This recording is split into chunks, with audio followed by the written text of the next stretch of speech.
Class 10th आज बात कर रहे हैं हम लोग एक्सट्रैक्शन ऑफ मेटल्स की। तो टॉपिक इंपॉर्टेंट आएगा आप लोगों के एग्ज़ाम में। तो एक्सट्रैक्शन का मीनिंग समझिए सबसे पहले। तो एक्सट्रैक्शन का मतलब होता है कि जो ओर्स होते हैं हमारे, तो ओर से मेटल का निकालना। ओर से जो ओर होते हैं उनमें से मेटल को हम जब निकालते हैं उसको कहते हैं हम लोग एक्सट्रैक्शन। तो आप लिख सकते हैं और to obtain a metal from its ore. तो अब ओर से ऑब्टेन मेटल, ओर से मेटल निकालने के लिए हम लोगों को डिफरेंट प्रोसेस से गुजरना पड़ता है।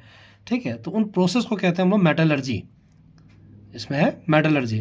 तो various process involve in the extraction of metal from their ores and refining. तो जो ओर्स हैं उन ओर से मेटल निकालने में जो हम डिफरेंट प्रोसेस का इस्तेमाल करते हैं, तो उसी प्रोसेस को कहा जाता है मेटलर्जी। अब उन प्रोसेस में देखिए, प्रोसेस में क्या क्या करना है। जैसे कि आपको पहले कंसंट्रेशन करना है, कंसंट्रेशन ऑफ ओर। और कंसंट्रेशन ऑफ ओर का दूसरा नाम इनरिचमेंट भी होता है। कंसंट्रेशन ऑफ ओर को इनरिचमेंट भी कहा जाता है। सेकंड, फिर जो कंसंट्रेटेड ओर आ जाएगा, उस कंसंट्रेटेड ओर से हमें मेटल निकालना है। जो कंसंट्रेटेड ओर आएगा, पहले हमें क्या करना है, कंसंट्रेशन करना है। कंसंट्रेशन को इनरिचमेंट भी बोलते हैं। तो कंसंट्रेटेड ओर आ जाएगा, उस कंसंट्रेटेड ओर से हमको मेटल निकालना है। और फिर उसके बाद हम लोगों को जो मेटल मिलता है उसमें कुछ इम्प्योरिटीज़ होती हैं, उनको रिफाइनिंग करना होता है। तो बात करते हैं सबसे पहला वाला, कंसंट्रेशन। तो कंसंट्रेशन ऑफ ओर या फिर इनरिचमेंट। तो पहले तो कंसंट्रेशन का मतलब क्या है। तो कंसंट्रेशन का मतलब जैसे रिमूव गैंग, जो गैंग्स होते हैं, तो ओर से गैंग को रिमूव करना। अब ये गैंग क्या चीज़ है, इसके बारे में सुनिए। गैंग क्या होता है, अनवांटेड इम्प्योरिटीज़। गैंग जो होता है वो ओर में होने वाली अनवांटेड इम्प्योरिटीज़, ऐसी इम्प्योरिटी जो हमें नहीं चाहिए। जैसे कि उसमें सैंड होगा, मिट्टी होगी, रॉक मटेरियल्स होगा, लाइम स्टोन होगा, माइका होगा। तो सबसे पहले डिफरेंट प्रोसेस से इसको अलग कर दिया जाता है। तो गैंग से, जो गैंग है, ओर से गैंग को हटाने के मेथड को कहते हैं हम लोग कंसंट्रेशन। तो सबसे पहले गैंग हटा दिया। अब गैंग हटाने के बाद, उसके बाद हम लोग करते हैं उसमें मेटल फाइंड करते हैं। तो अब इसको फाइंड करने के लिए हम लोग इसको 3 कैटेगरी में डिवाइड करते हैं। एक तो हाईली रिएक्टिव मेटल है, उसका मेथड अलग होगा। मॉडरेटली रिएक्टिव का मेथड अलग होता है, और लेस रिएक्टिव वालों का अलग। तो एक एक करके बात करेंगे। तो सबसे पहले देखिए हाईली रिएक्टिव मेटल्स। तो हाईली रिएक्टिव जो मेटल्स होते हैं, उनसे जो उन ओर को निकालने, ओर से निकालने के लिए, तो हाईली रिएक्टिव मेटल का कर देते हैं इलेक्ट्रोलाइसिस। उनका क्या करना है, केवल इलेक्ट्रोलाइसिस करवा दिया जाता है। तो मॉल्टेन स्टेट में होगा, मॉल्टेनिस में इलेक्ट्रिसिटी पास करवा देंगे, तो इलेक्ट्रोलाइसिस मेथड होता है, जिससे कि हमें प्योर मेटल मिल जाता है।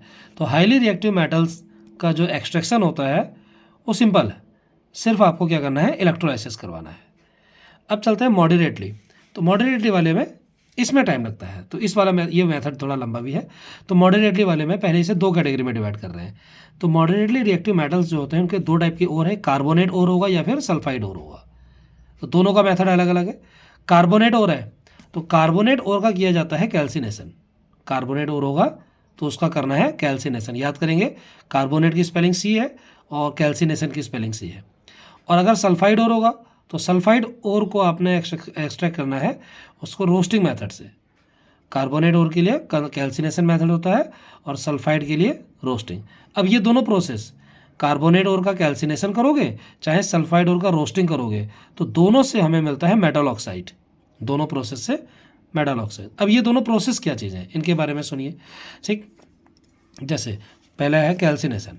अब कैल्सिनेशन में क्या करेंगे, the process in which carbonate ore is strongly heated in the absence of air is called carbonate is called calcination. क्या होगा calcination, the process in which carbonate ore, जो कार्बोनेट ओर है उसका स्ट्रांगली हीट करना है उसको। लेकिन शर्त ये, इसकी जो कंपलसरी कंडीशन है, कंपलसरी कंडीशन है कि एब्सेंस ऑफ एयर होना चाहिए। तो एयर के एब्सेंस में कैल्सिनेशन प्रोसेस किया जाता है, जिसमें कि कार्बोनेट ओर को स्ट्रांगली हीट करते हैं। एग्जाम्पल देखिए, एग्जाम्पल है कैलामाइन। जिंक कार्बोनेट है कैलामाइन। तो एब्सेंस ऑफ एयर में अगर हम इसको स्ट्रांगली हीट करते हैं तो जिंक ऑक्साइड मिला, ठीक है, और साथ में कार्बन डाइऑक्साइड मिलता है। ठीक है, तो दूसरा मेथड है हमारा रोस्टिंग। अच्छा, रोस्टिंग किसका होता है, पहली बात तो सल्फाइड ओर का। और सल्फाइड ओर का रोस्टिंग करेंगे तो रोस्टिंग मेथड क्या है, ये भी क्या है, process in which sulphide ore is strongly heated in the presence of air.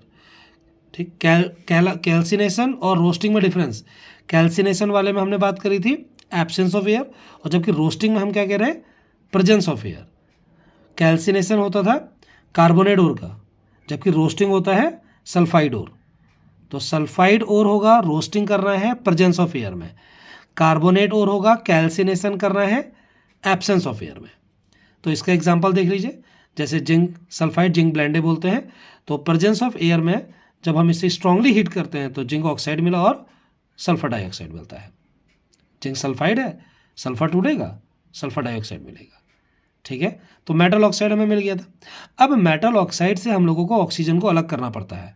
तो ऑक्सीजन को अलग करने के लिए हम लोग यहाँ पर रिड्यूसिंग एजेंट का यूज़ करेंगे। तो मेटल ऑक्साइड का करना है रिडक्शन, और रिडक्शन के लिए रिड्यूसिंग एजेंट या तो कार्बन का यूज करते हैं या फिर एल्यूमिनियम का। एग्जाम्पल जैसे हमारा जिंक ऑक्साइड मिला है, जिंक ऑक्साइड को अगर हम केमिकल रिएक्शन करवाते हैं कार्बन से और उसे हीट करवा दें तो जिंक अलग हो जाएगा, और कार्बन और ऑक्सीजन आपस में केमिकल रिएक्शन करके बना देते हैं कार्बन मोनोऑक्साइड। तो जो ये इम्प्योर मेटल हमको मिला, इस इम्प्योर मेटल का हमें करना पड़ता है रिफाइनिंग, और रिफाइनिंग करने के बाद मिल जाता है प्योर मेटल। ठीक है, और अगर हमारे पास लेस रिएक्टिव मेटल्स है तो less reactive metal sulphide ore के फॉर्म में रहते हैं। लेस रिएक्टिव मेटल जो है वो सल्फाइड ओर में रहते हैं। अब आपने अभी अभी यहाँ पे पढ़ा मॉडरेटली वाले में भी जो सल्फाइड ओर है, तो मॉडरेटली वाले में भी जो सल्फाइड ओर है उनका रोस्टिंग किया जाता है। तो ठीक उसी तरीके से जो लेस रिएक्टिव मेटल है वो भी सल्फाइड ओर में है, उसका भी क्या करेंगे, रोस्टिंग करेंगे। लेकिन दोनों में डिफरेंस है। जब हम लेस रिएक्टिव मेटल में सल्फाइड ओर का रोस्टिंग करेंगे, इससे हमको मिल जाता है सीधे इम्प्योर मेटल। जबकि यहाँ क्या हुआ था, इसमें सल्फाइड ओर होगा, तो यहाँ पे जब रोस्टिंग करते थे तो रोस्टिंग करने से हमको मिल रहा था मेटल ऑक्साइड, फिर उसका करते थे रिडक्शन, तब जाके मिलता था इम्प्योर मेटल। और जबकि जो लेस रिएक्टिव मेटल है, लेस रिएक्टिव मेटल का जब हम लोग सल्फाइड ओर का रोस्टिंग करते हैं सीधे हमें मिल जाता है इम्प्योर मेटल। इसमें ऑक्साइड नहीं बनता इम्प्योर मेटल, तो रिफाइनिंग करके हमें मिल जाएगा प्योर मेटल। अब बात हो रही है कि ये रिफाइनिंग क्या होता है। इसके लिए देखिए, रिफाइनिंग का मतलब होता है प्यूरीफाई करना। जो इम्प्योर मेटल है उसमें इम्प्योरिटीज़ को हटा देना, उसी को कहते हैं हम लोग रिफाइनिंग। तो ये कॉपर का रिफाइनिंग दिखाया गया है। तो इसके लिए आपको एक कंटेनर लेना है जिसमें इलेक्ट्रोलाइट है, ये लिक्विड भरा हुआ है। ठीक, अब ये है एनोड जो कि पॉजिटिव चार्ज, पॉजिटिव प्लेट मोटी है। ये है हमारा इम्प्योर एनोड जिसमें कि कॉपर है, कॉपर है इम्प्योरिटीज़ के साथ। और दूसरा हमारा ये है कैथोड, ये प्योर कॉपर की स्ट्रिप है, पतली होती है, प्योर कॉपर की पतली स्ट्रिप है, प्योर है ये। और जबकि इसमें इस वाले केस में कॉपर है लेकिन इसके साथ इम्प्योरिटीज़ भी है। तो इसको हमने इस तरीके से सेटअप किया हुआ है। तो इसको एनोड को हमने कनेक्ट कर दिया बैटरी के पॉजिटिव टर्मिनल से, पॉजिटिव चार्ज है एनोड बोलते हैं, और नेगेटिव चार्ज है कैथोड होता है। अब ये इसके अंदर सॉल्यूशन है ये, ठीक है, इलेक्ट्रोलाइट बोलते हैं इसको। जब हम इसमें इलेक्ट्रिसिटी पास कराते हैं तो इलेक्ट्रिसिटी पास के समय होता क्या है कि जो एनोड है इसमें इम्प्योरिटीज़ भी है और कॉपर भी है, तो यहाँ से कॉपर निकलेगा। अब कॉपर कैसे निकलेगा, कॉपर एक्चुअल में इलेक्ट्रॉन डोनेट करता है, मेटल है इलेक्ट्रॉन डोनेट करेगा। तो कॉपर जो इलेक्ट्रॉन डोनेट करेगा तो ये बन जाएगा कॉपर आयन। यदि एनोड में होने वाली प्रोसेस देखिए, एनोड में क्या होता है, कॉपर है, कॉपर एटम, तो ये कॉपर एटम इलेक्ट्रॉन डोनेट करेगा, और इलेक्ट्रॉन डोनेट करके ये इलेक्ट्रॉन जाएंगे कहाँ, ये इलेक्ट्रॉन चले जाते हैं एनोड के पास, ये इलेक्ट्रॉन एनोड के पास चले जाएंगे। अब ये इलेक्ट्रॉन निकलने के बाद जो कॉपर है वो कन्वर्ट हो जाता है कॉपर आयन में। इसका मतलब एनोड से कॉपर आयन बाहर निकले और ये आ गए इस लिक्विड में, इलेक्ट्रोलाइट में। अब ये इलेक्ट्रोलाइट में ये कॉपर आयन इसमें घूम रहे हैं, ठीक। तो अब ये दूसरा जो कैथोड है ये नेगेटिव प्लेट होती है, यहाँ से जो कॉपर आयन निकले हैं इलेक्ट्रोलाइट में घूम रहे हैं, ये कॉपर आयन इसमें डिपॉजिट होते चले जाएंगे। तो कैथोड वाली जो स्ट्रिप है हमारी ये मोटी होती जाएगी। कैथोड में किस तरीके से चेंजेस होगा, तो कैथोड ये देखिए कॉपर आयन आया, कॉपर आयन कहाँ से आया, जो इलेक्ट्रोलाइट में मिक्स हो गए थे। तो ये है हमारा कॉपर आयन फ्रॉम इलेक्ट्रोलाइट। अब यहाँ पर कैथोड जो होता है, ठीक है, ये कॉपर आयन जो इसके पास इलेक्ट्रॉन कम थे, ठीक है, इसको वापस कॉपर बनना है, इसको इलेक्ट्रॉन की ज़रूरत है। ये कैथोड कैथोड जो होता है इसको इलेक्ट्रॉन दे देता है, नेगेटिव प्लेट है ना, कैथोड इसको इलेक्ट्रॉन देगा। तो कॉपर आयन को जब इलेक्ट्रॉन मिल जाता है तो इलेक्ट्रॉन मिलने के बाद वो बन जाता है कॉपर एटम। इसको कहते हैं हम लोग इलेक्ट्रोलाइटिक रिफाइनिंग।